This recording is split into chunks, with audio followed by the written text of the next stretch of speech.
No nii, öine Bialystok, kell on umbes 23:00 öösel või noh, teed õhtul. Ja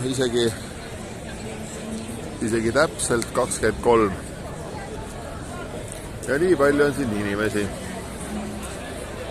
Ei ole väga soe. See jalakäijate tänav läheb veel sinna vaateratta taha. Lisabaar on seal veel, seal on 500 meetrit. Ja siit ta läheb.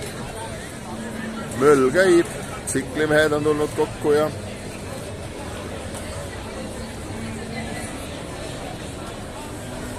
me just kulutasime 30 eurot.